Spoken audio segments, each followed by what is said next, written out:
Hello, everyone. Thank you for joining us today for another episode of Fashion Tech Africa. We want to say Eid Mubarak to all who are celebrating this weekend. And thank you again for joining us today. We have this series to highlight those on the continent in Africa and across the globe who are working at the intersect of fashion and technology. And today we have a great guest with us today. His name is Mulai Tabure. He's the CEO and co-founder of Africacom and newly launched platform Anka. And in a moment, we're going to bring him on. But before we do that, I am going to just briefly read his bio. And it says here, after growing up in Mali and working all over the world for companies like PwC or Alston, Mulai now dedicates his experience to African culture as co-founder and CEO of Africacom. Thanks to that, Africacom now processes 10 million USD plus of transactions in 150 plus countries. Obsessed with service and operational excellence, he is convinced that distribution through the web is the key to Africa's future. And this culture, as Africa's only unlimited and growing resource, is the link between the largest diaspora in the world. And with that brief bio, I'm going to now bring Mulai on. Hello, Mulai. Thank you so much for joining us today. Hello. Thank you for having me. Hello. Yes. Hi. So Africacom has been doing some great things. Those are great numbers I just read. 10 million plus in transactions and active in over 150 countries across the globe. So I know who Africacom is, but for those of us, those who are going to be watching who are not as familiar with Africacom, can you tell us a bit about the company, how you started, what you're doing now, and let's just take it from there. Perfect. I'll try to keep it short so that you can ask me anything and I will dig in if need be. So Africa.com, like you said, is the world leading marketplace for everything made of Africa. So actually, we are pretty famous for fashion. So we allow anyone that is selling clothing with an African inspiration, whether you are in Africa or not, to create a shop for free, to put your products online to be visible by our 500,000 monthly visitors. And from there, you can then benefit from the platform and the community and our push on social media and newsletter. And as soon as you start selling, we also help you manage better your orders, manage better your pricing. We also have a lot of tools for sellers because we're lucky to have around 8,000 sellers on the community now in all over the world. So we can pretty much pinpoint for every designer what is the best price for any type of African-inspired product. May it be fashion, but also food, beauty, or fabrics, for example, that are long forgotten, but also a big part of our experience. So exactly. The number you give are pretty much an idea of what we did. So I think now it's 15 million, but give or take is an idea. Very nice. And how long has Africacom been running?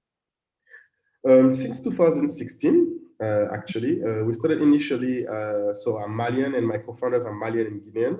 And initially we started out of France, in Paris. That's where we started the company. As soon as we could afford it, we moved back to Africa. So we all live now in Ivory Coast, Abidjan. Yeah. Very nice. Exactly. So that's where the company is headquartered. So we have an Ivorian startup with a team all over the world. So it's our 5th anniversary actually last month. Very nice. Congratulations. Thank you. Congratulations. Thank you so much. So now let's talk a bit about the new platform that you guys just announced about 2 weeks ago, Anka. Can you tell us a bit about that platform, what the offerings for that platform is, and how you're looking to do things a bit differently from where Africacom is now? Sure. So all over these 5 years, we've seen designers grow their businesses all over the world, from just a few $100s to tens of thousands every month. And we noticed also that the e-commerce world has changed. So we had to adapt. Now, our sellers and anyone selling fashion anywhere in the world is not selling only on one marketplace. People have to sell on multiple platforms because that's where the clients are. The clients are not only on social media, but they are also on WhatsApp now, contacting you directly. They are contacting you through a personal website maybe, but also on marketplaces. So Exactly. we really noticed that our sellers were struggling to keep up with managing all the channels. So that was the first notice we had. And the second notice we had is that designers in Africa were having a really hard time growing and actually making money. They might have excellent products that people would love on social media, but as soon as it was getting paid, it was painful to actually get the money. For example, Nigeria had all the issues around the currency, and lately all the difficulties of actually getting your payment from outside transferred to the naira you need, or even use them pretty simply. So that became, I might say, a big storm, taking a lot of time, energy, and money away from the business of our sellers, even though their products were getting more and more popular. So we set out to find a solution to that. And we used what we do generally is that we use the power of the group, because it's a common problem, it's a big problem. So we try to make designers work together in our community. And our first big service was shipping. So we allowed any designer that wants to subscribe to our new service called Anka, so Anka.Africa. There is a platform that allows you to get the best shipping rates. For example, out of Nigeria, you can ship now to the US or UK for less than 10,000 nairas. So that's pretty much half the price you can have normally alone, because you ship with the community, with the best price that the community gets through the volume we do all together. Exactly. Secondly, so that was the really big point, first point we did, and that helped. And the good thing with Anka is that it's a service you can use for any transaction. If you get an order on your website, you get an order on Etsy, you get an order on WhatsApp, you can use Anka to ship it. So you can use it for any transaction you have. And you can benefit from the prices right away as soon as you subscribe. And it's only 10 euros per month. And you had a question. Is there any platform now, maybe not for the Africa region, but in the globe, that you think maybe you can compare Anka to? That's a very interesting question. I've yet to find one that does what we do. So it's kind of like if you took a mix of what Shopify's offer, because we allow sellers to create their own website in addition to selling on Africa, kind of like what Gumroad does also in the US. If you know Gumroad, it's a company that allows you to create links to get paid simply, quickly. So we have this function for especially people selling on social commerce, so selling on WhatsApp, on Instagram. The mess is not, first, it's always a mess when they have to send and select a payment method and track if the payment was done and properly received by them from outside of Nigeria. So we allow them to generate a link for any amount for free. They can send that to WhatsApp, Instagram, the DMs, anywhere the client is. The client decides which payment method they want to use in their currency, and they get paid in their wallet and can withdraw it in Nigeria, either on our Visa card, because we have a Visa card now for sellers, or locally in Nairas in your bank account. So that's really the other services we added on top of the shipping to help people actually sell everywhere. And the true value of what we do is in the dashboard. So that's why I think it's hard to find a comparison, is that as you sell on every platform, you now, with this service of Anka, can have a single inventory. So you put an inventory once and it goes on Africa, your website, and social media. You can have a single wallet for all of these payments, like I discussed. And the best thing is your shipping is integrated, so you're saving time. You can do the shipping online without having to withdraw the money, transfer it, change it, then pay DHL, etc., etc. It's all online automatically, and you can do it with pickup and save time without having to every time do the manual work of going to the DHL office, etc. So really, it's we hope it's one of the kind. We really haven't seen anything similar, and it's really inspired by our sellers in Africa that are growing globally today. That's great. That's awesome. And you mentioned the partnership with DHL for shipping. Who else are you guys partnering with? I know you mentioned payments as one of the issues that you're also trying to resolve. Are there other you're partnering with right now to make that process easier? Yes, actually, it depends on the countries, to be honest, because we are live in 47 out of 54 African countries, so it's pretty vast. DHL is our main partner on shipping because they provide, honestly, the best experience we have seen so far in terms of tracking. Because when you want to ship, it's not only about the price, it's also making sure that it arrives and Mm-hmm. that your client is updated and doesn't need every day to ask you, where is my package, where is my package, where is Yeah. my package? So you're saving time on that. So really DHL is our main partner on shipping. We're open to find other partners if they are. Yeah. Looking at the best offers for our sellers. Honestly, we are very open on that. Same for payment. We aggregate the payment method that works the best in each country. For Okay. example, in Kenya, we have M-Pesa. So that's the leading mobile money solution. In West Africa, other than Nigeria, it's much more mobile money, like Yeah. Orange or anything. So it's really depends on the country. But Nigeria, we try to make it simple. We currently have the Visa card that works pretty well. And the goal is to add to that the ability, because I know in Nigeria, people use a lot of USSD banking to get money from bank account to another. So we try Yeah. to integrate that to make it even more easier for them to pay us or pay or get paid. Okay. Okay. Great. Great. And now it sounds like Anka like is a much bigger play, much bigger platform than Africaya. So Yeah. that is supposed to be not just for fashion, but any retailer really, any person that wants to sell in Africa. Exactly, exactly. Because I believe that fashion has pretty much opened the way forward with Yes. global appeal as, but the business of exporting, the business of selling on social media, the business of drop shipping even is pretty Yeah. much wider than just fashion. So I really want, like we did, we tried to do it with fashion sellers first. So the idea now is to offer that to everyone and to really use the power of the group to do one thing that we in Africa we lack, and I think it's our biggest asset, that we have the numbers, we have the appeal. We just need to Yeah. start working together and find the right structures to leverage the power of the group rather than trying to go each and his own to the same issues. Exactly. Exactly. I love that. Definitely collaborations, more coming together so that we can, as you talked about before, just maximize that power of volumes. Exactly. So Exactly. so let's talk a bit about you now. How did you get into this area of fashion? I know you mentioned that you started off in France. What Yes. made you want to start the first platform, Africaya, and then move on to where you are now? Great.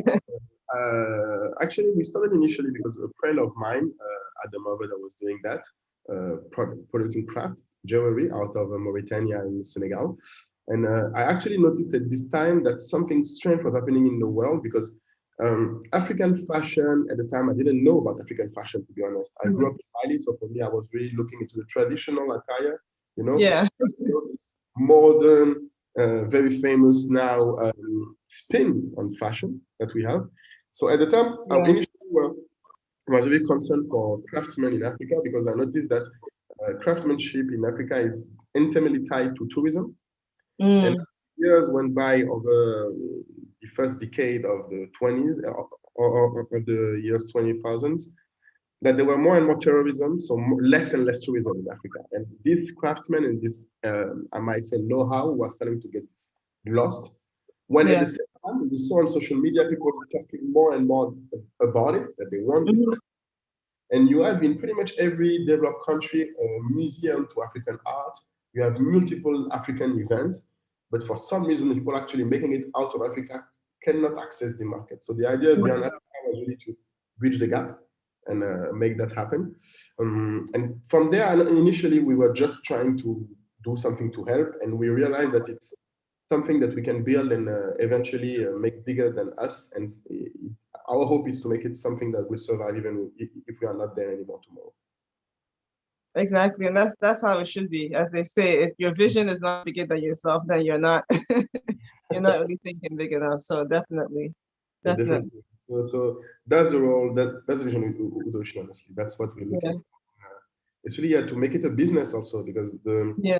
vision for me is that African culture has already influenced so much and has the chance of being the link. The Black diaspora is the biggest diaspora in the world. We're bigger than Hmm. any diaspora, bigger than any type of diaspora, but we're just so different that we don't really bond and see each other as one group and one target. And the luck we have is that this culture draws us together, and it's really the Yeah. only resources we have. It's not like oil, it's not like anything that is in our soul. It's not going to Hmm. tomorrow, and we control that. We control it. We make it change every day. We make it evolve every day. So it's our Exactly. biggest wealth we have. So that's why I choose to live all the, I might say, big corporation I was actually working on to focus on making the real entrepreneurs, the magician in this world that are actually making Exactly. happen, grow. That's the goal. Exactly. Completely agree. Yeah. Completely agree. So that's the story of how we got Yeah. there. Yeah. Now, in terms of you and your team, Yes. uh, what are some of the challenges that you guys have faced in building out the platform? I know anybody that follows kind of the African fashion segment know that there are many other platforms that have come before. Yeah. Many of There them are no is longer in many, but we will existence, come you back know. to Yeah. So what are you guys doing differently? What First of all, what are the challenges? And what are you Yeah. guys doing differently to ensure that Africea and now Anka has staying power? A very interesting question. So I think there is two type of answers. There is the macro answer of the industry in Hmm. itself. The micro answer is how we work.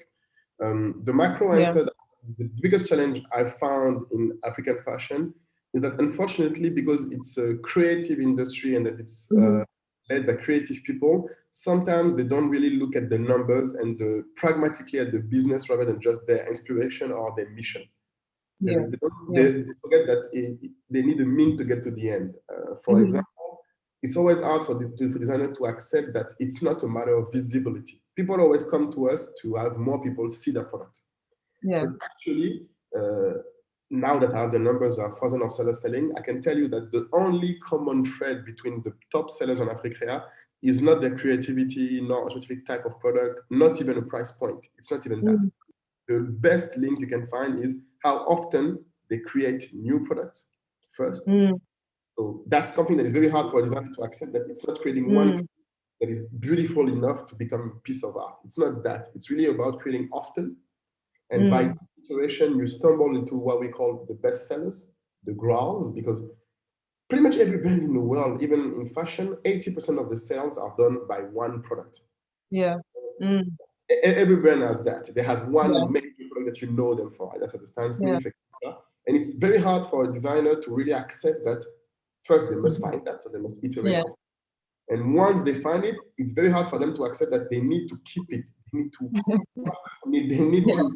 They need to not get. I know they get bored about it even sometimes, because honestly, once you do that 1,000 times, you don't feel like you're There's creating. no creativity. Yeah. And Yeah. that's really the struggle that I feel is plaguing it. It's to have this kind of, I know it's kind of a schizophrenia that we ask of them. So that's why maybe the best one have teams. That's why also I think it's been one of the big issue in the industry is that Mm, it's a lot of solo designers that could mm, even find partners, maybe from the business side that can help yeah. them. And generally, when you look at the best in, I might say, the business, it's generally people that are either great partners or that have this schizophrenia in their mind. They are creative Mm, but with a passion for business. So I think that's yeah. the big macro difficulty. And Yeah. that's our job to try to be the sounding board for our Yeah. sellers to remind them, okay, guys, look at the numbers. This is what you should be doing, and try to help them keep that going.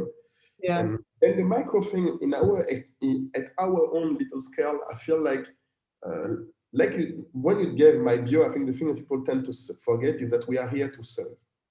Yeah. That's the big thing about Africrea, and that's what we did with Anka. We are focused on our sellers, and we are here to serve them. I don't Mm, have a specific conviction about what should be done and how. And that's lacking in the fashion world. A lot of people have belief that they try to build and prove through a company. We are not that. Our only belief is that the sellers already have great products. We just need to help them sell it better. So mm, we don't push one type of product or not or another. We don't curate. We don't try to extract the maximum money out of sellers. And even worse, a lot of people are obsessed about the buyers. They're obsessed about getting much more eyeballs as possible and getting, for example, the rich US people that are, I don't know, sometimes people dream about a fancy middle-aged woman in the US that has so much money that when she sees beautiful African things, she's going to throw her money at it. We don't have this type of things, really don't have a target yeah. market in. Yeah. Our real focus is look at what the number is. So Yeah. finally, yes, the biggest part I think is when you want to serve, you need to have the tools. So we are pretty much as far as I've seen, the only one that have the technology, people tend to neglect the technology and think it's just having a website up. But it's not that. It's not having a website up. It's actually building tools for your clients. Exactly. And your clients Exactly. are the sellers first and Exactly. foremost. I'm here to serve Exactly. designers, creators, entrepreneurs in their everyday business. That's really our focus. Exactly. So it seems like you guys are more a tech-focused company and not so much the fashion design side of things, but just providing that tool to assist Yeah. those who are doing the design and creative to Yeah. do it to sell better.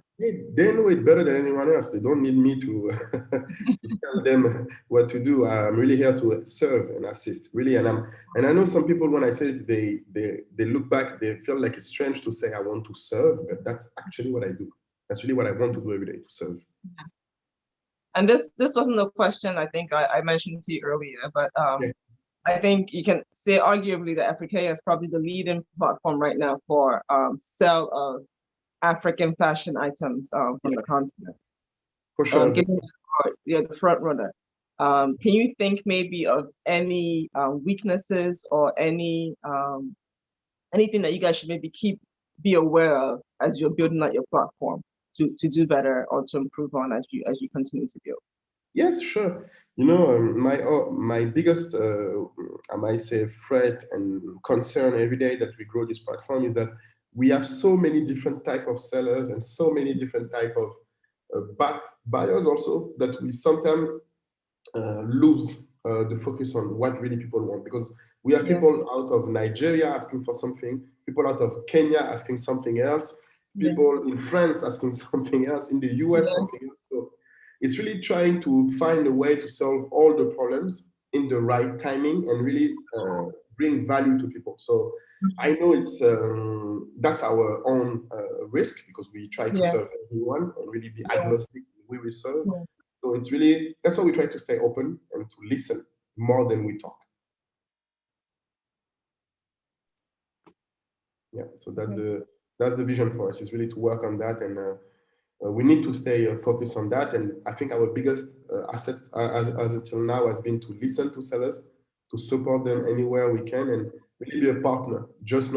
Don't be an additional sales channel. Really be a partner. That's why we built Anka.